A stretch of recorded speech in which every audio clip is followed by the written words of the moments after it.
Everyone, তোমরা সবাই কেমন আছো? আশা করছি তোমরা সবাই ভীষণ ভালো আছো। তো কারা কারা এরকম healthy, smooth and straight hair চাও? তো আমার বিগত 5 থেকে 6 মাস আমি আমার মেয়ের হেয়ারে এই তেলটা অ্যাপ্লাই করার ফলে ভীষণ ভালো একটা রেজাল্ট পাই। তো ভাবলাম তোমাদের সঙ্গে এই হেয়ার অয়েলটা শেয়ার করি। তো চলো কী কী ইনগ্রিডিয়েন্টস লাগছে সেটা দেখে নিই। ফার্স্টে হচ্ছে আমলকি, যার মধ্যে ভিটামিন সি রয়েছে, চুলের গোড়া শক্ত করে, উজ্জ্বল করে এবং চুল মোটা করতে সাহায্য করে। এছাড়া তোমরা তো জানো যে আমলকির কতটা গুণাগুণ, খাওয়াও ভীষণ ভালো। তো সেকেন্ড হচ্ছে জবা, অ্যামিনো অ্যাসিড, অ্যান্টিঅক্সিডেন্ট থাকার ফলে চুলকে সিল্কি করতে সাহায্য করে। থার্ড হচ্ছে জবা পাতা, চুল কালো করতে সাহায্য করে। ফোর্থ হচ্ছে মেথি, যার মধ্যে ভিটামিন বি, নিকোটিন অ্যাসিড থাকার ফলে চুলের আগাগোড়া যে ফেটে যায় সেগুলোকে রক্ষা করে। এছাড়া চুলকে হেলদিও রাখে আর গ্রোথ ভীষণ ভালোভাবে হয়, যার জন্য মেথি খুব উপকারী। ফিফথ হচ্ছে কারি পাতা, অ্যান্টিব্যাকটেরিয়াল ও অ্যান্টিফাঙ্গাল উপাদান, তার সঙ্গে সঙ্গে ফলিক অ্যাসিড ও আয়রন থাকার ফলে স্ক্যাল্পের যে কোনো সমস্যা সমাধানে সাহায্য করে। সিক্সথ হচ্ছে অ্যালোভেরা, ভীষণ উপকার এই অ্যালোভেরা, প্রচুর পরিমাণে ময়েশ্চার থাকার ফলে চুলের আর্দ্রতা ধরে রাখতে সাহায্য করে। কেন কি অ্যালোভেরা জানো যে একটা টাইমে আমরাও ভীষণভাবে চুলেও ইউজ করেছি, ফেসেও লাগিয়েছি, অ্যালোভেরা ভীষণই ভালো। তো সেভেন্থ হচ্ছে ঘাস, নতুন চুল গজাতে সাহায্য করে, কেন কি এর মধ্যে প্রচুর পরিমাণে কার্বোহাইড্রেট ও অর্গ্যানিক অ্যাসিড থাকে। এইথ হচ্ছে নিম, ব্যাকটেরিয়াল ও অ্যান্টিফাঙ্গাস থাকার ফলে খুশকি এবং উকুন দূর করে। নাইন্থ হচ্ছে কালো জিরে, অ্যান্টিঅক্সিডেন্ট, অ্যান্টিব্যাকটেরিয়াল এবং অ্যান্টিফাঙ্গাল থাকার ফলে চুলকে রুক্ষ শুষ্ক থেকে বাঁচায়। এছাড়া চুল ভীষণ সিল্কি করে তোলে, এছাড়া স্ক্যাল্পের যে কোনো সমস্যা দূর করে এবং চুলকে ভীষণভাবে হেলদি রাখে।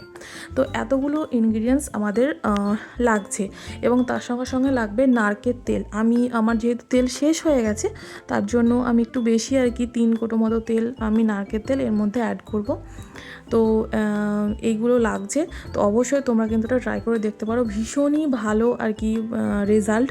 তো এর মধ্যে পেঁয়াজও দিতে পারো, কিন্তু আমি এর মধ্যে পেঁয়াজ অ্যাড করিনি। হ্যাঁ, তো চলো দেখে নিই কীভাবে তৈরি করব। সবগুলো ধুয়ে ফ্রেশ করে ধুয়ে নিয়ে আমি একটা মিক্সি জারে পেস্ট করে নিই।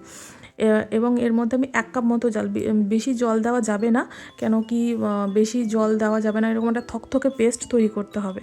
তারপরে তেলটাকে ভালো করে গরম করে নিয়ে তার মধ্যে পেস্টটাকে দিয়ে দিতে হবে এবং ফার্স্টে একটু হাই ফ্লেমে দিয়ে ভালো করে নাড়াচাড়া করে নিতে হবে।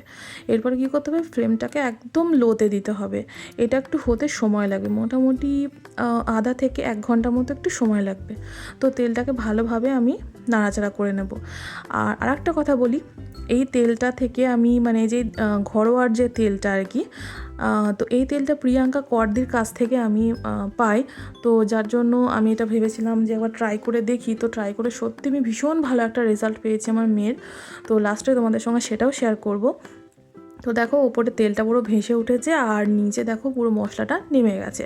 এটা কি করব, একটা ফ্রেশ সাদা কাপড়ে আমি এটাকে ছাঁকনায় ছেঁকে নেব। তারপরে একটা যে কোনো জারে হোক বা তোমরা কৌটোর মধ্যে এটাকে ভরে নিতে পারো। তো এরকম একটা স্যানিটাইজারের কৌটোতে ভরে নিয়েছি, সংরক্ষণ করে নিয়েছি, এটাই আমার অনেক দিন চলে যাবে।